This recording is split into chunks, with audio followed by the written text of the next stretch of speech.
Alright, so Nate said that we'd been getting requests to watch more comedians, and so I wanted to make a request because this guy's one that I found recently that cracks me the fuck up. This is Brad Williams, and the segment is called Buying Lucky Charms.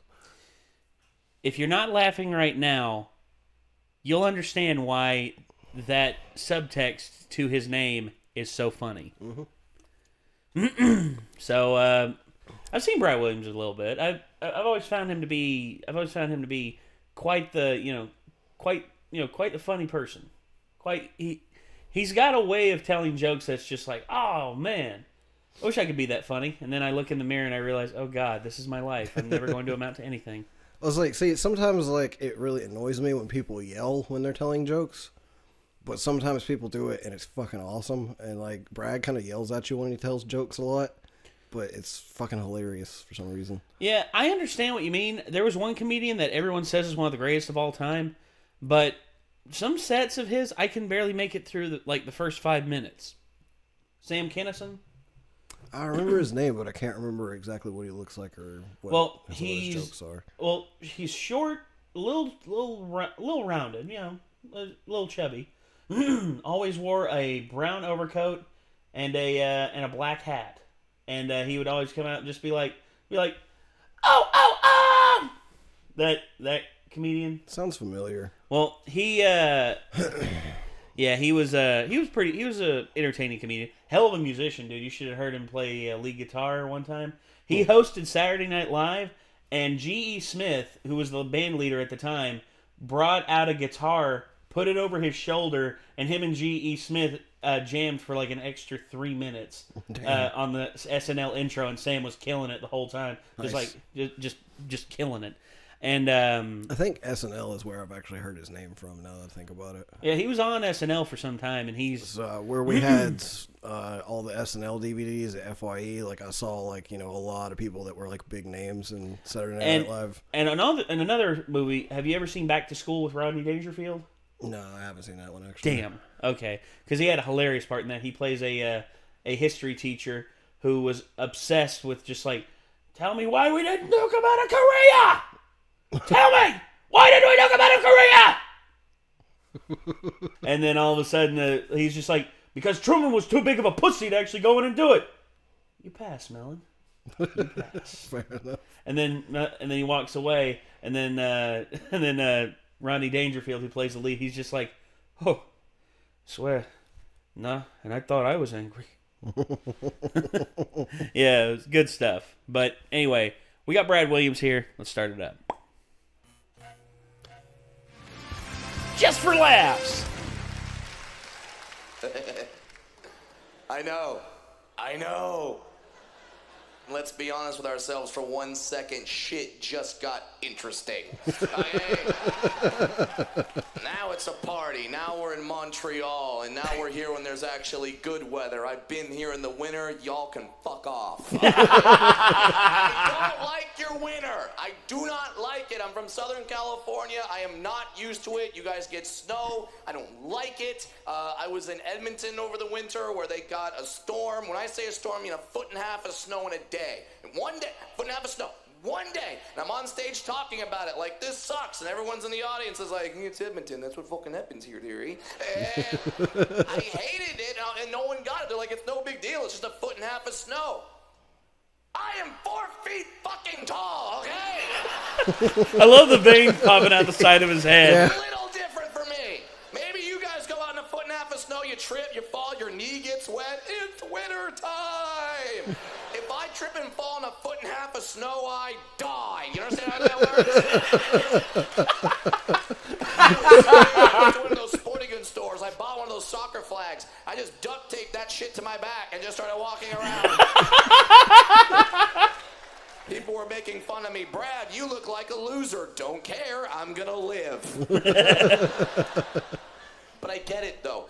I get why people are very excited when they see a little person. I understand. Because I'm not thinking about this all the time. I don't walk around all day in my head just, I'm midget, I'm midget, I'm midget, I'm midget, I'm midget, I'm midget, I'm midget, I'm midget. I I know. If your life had DVR, you would have all 30 seconds back right there. Just. Yeah, I probably would have. I get it. I get it. Here's the thing, though. I love being a little person because I bring so much happiness to people. Like, you just see a dwarf and you're happy. It doesn't matter. It's like anytime a straight guy sees boobs. Dwarves are like human. You're always bacon. happy. Hey. Okay. We make everything better. No matter what the situation's boring. We make that better, too. Yeah.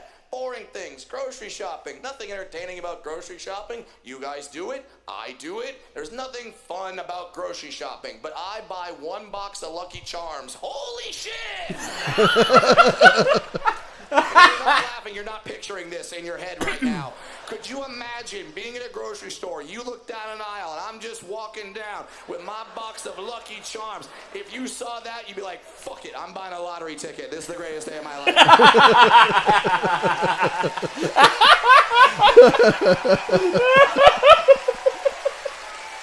Dude.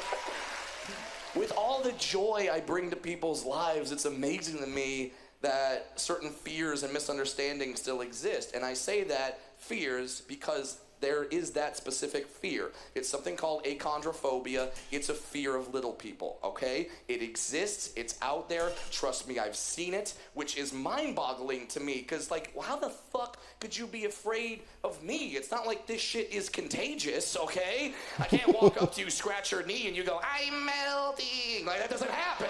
No, it doesn't. I've encountered it a few times in my life, but nothing could have prepared me for the time I met a celebrity who has this fear, achondrophobia. Don't worry, I'll tell you who it is, okay? John Stamos. Yes, that John Stamos has achondrophobia. I had no idea until I did a charity comedy show with Bob Saget. Bob Saget is co-star from the show. Bob Saget shows up to this charity show with John Stamos and Dave Coulier. They are still all friends, which is awesome. And I'm just waiting in my dressing room. All of a sudden, Bob Saget bursts into my dressing room, just, Brad, you have to come meet John Stamos. And I'm like, well, yeah, I would love to meet John Stamos. I love the show Full House. He played Uncle Jesse, the character. You know, the band was called Jesse and the Rippers, right? And the catchphrase, have mercy. I would love to meet John Stamos. He goes, Brad, you don't get it. Stamos is terrified of little people. Well, then I know what I must do, Bob Saget. Plan goes into action. Saget runs into his dressing room. He starts distracting John Stamos. He turns his back to the door. When that happens, I know that's my cue. I run in, I see Stamos, I run right up to him, I grab his leg, I start humping.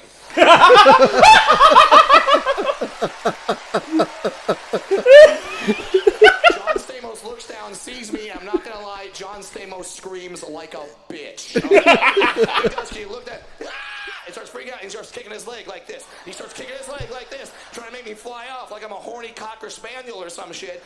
But I'm not flying off from that leg, because I have little pug arms, and when I latch on, I fucking latch on. So now, I'm on his leg, he's dancing around like it's an out-of-control fire hose. This is the PBR. I'm holding on for 8 seconds, motherfucker, okay? And he's dancing around. The entire time this is happening, Bob Saget is on the floor laughing. And then in a moment I could not write, if you gave me 1,000 opportunities, Dave Coulier walks in the dressing room, sees me humping Stamos' leg, and without missing a beat just goes, hey Brad, cut it out. I'm like,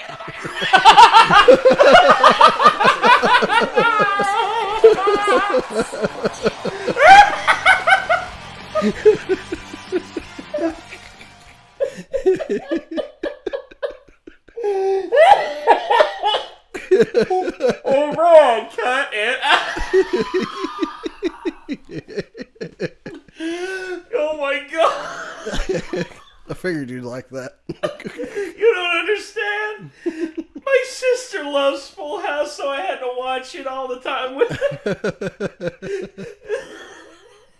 And my dad every now and again would do the cut it out thing. He's like, hey kids, cut it out. And just to know that just like that. His comedic timing has always been awesome. His comedic timing has always been on. Even in real life. Yeah, even in real life. That's the beautiful thing. I mean, Bob Saget is always the instigator. He's always the one that starts shit. John Stamos is almost always the victim of their ploys. And then Dave Coulier comes in and just tears the house down with one, quoted up, one liner that just knocks everyone out cold with laughter. I almost died there, man. I'm not joking. Oh my God, I was seeing spots. I actually saw Brad Williams come out from behind the couch and yell and just look at me and go, "I know it was funny, motherfucker. I did this to you." And then he ran back, and then I realized, he's just like, "You're welcome." Hallucinating. Yeah. Whew. God, mercy. Jesus Christ. Except for he could just like walk out from behind the DDR pad and be like, "You're welcome," and then walk back behind the DDR pad. You are welcome. Another satisfied customer. Now, could you help me up the stairs? My legs don't work that well. Oh, God.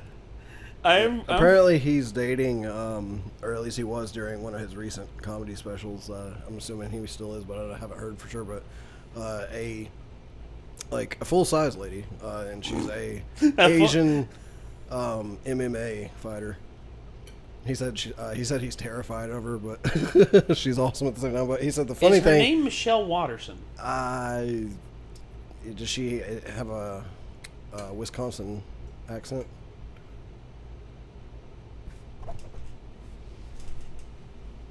One second. Because that was part of the thing he was talking about. It's like, it's weird because she's this Asian girl, but like she has like a Wisconsin accent. Let's Google this. There he is.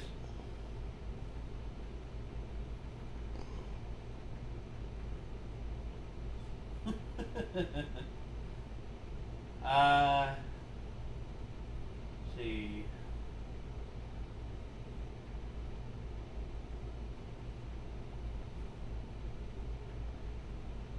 Okay, it doesn't look like it is. Instead, it looks like the woman's name is Jasmine. No, that's wrong one. I thought it was Michelle Watterson. I'm not sure. I think Michelle Watterson's actually from California, so it's not her. I can't remember it now. Huh. Interesting. Oh my God. Holy shit. Oh, I need a breather. Hold on. Okay. I think they got married actually. So this is his wife. Oh God. Okay. Whew. I need to breathe. God. Oh. Oh God. I haven't laughed that hard in a long time. Holy shit. Damn, Brad. Jasmine Gong. Okay. So, what? Say again? Jasmine Gong. Okay. So, Jasmine Gong, but now she's known as Jasmine Williams because they are married now. Yeah, he has got another bit where he talks about how they went to a bar and he'd been wanting to see her like fight because she's got like a bunch of black belts and different stuff. Mm-hmm. And some dude like bumped into her and was like, "Watch where you're going, bitch," or something like that.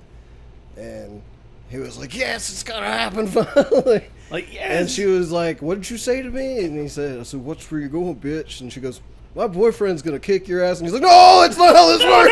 No. And apparently that was just a distraction, and she kicked the dude and knocked him out. Damn. And then they said that their friends went and got the bouncer, and they're like, "They knocked out our friend," and the bouncer just looks at them and goes, I could actually see a bouncer doing that, seeing this like tiny little Asian woman and her little person boyfriend, and all of a sudden he's just like, "Wait, they knocked your friend out?" Oh God!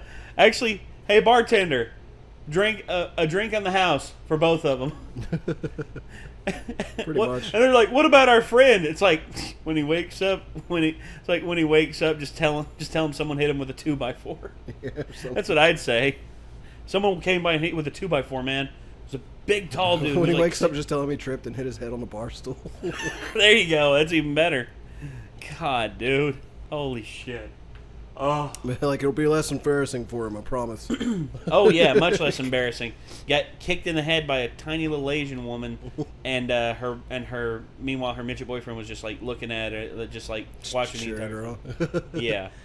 He was talking about it, like, he's like, I went and got it dressed in, like, a bikini and came back out with the cards, like, round one, fight. And that was when she was like, my boyfriend's going to kick your ass. And he's like, no! No! No, I'm not. Damn. It's like, I'm too small for that. God dang it. Okay, alright. Yeah. Well, you let us in on this one. Yeah, that was Brad Williams buying Lucky Charms, plus some other funny jokes. So yeah, if you want to check out more of Brad, you can find some of his stuff on YouTube. He's got, I think, a Netflix special or two. Don't know if he's on Hulu or not. I can't remember, but he's around on the streaming services, so just look him up and check him out. He's definitely worth listening to. He's a funny dude. And if you want to visit our Discords or our Patreon, the links are down below. And comment, like, let us know if you want us to react to other good comedians as well. Put your suggestions in the Discord or in the comments. And I guess that's about it. So, I'm Nick. I'm Nate. And we'll catch you on the next video.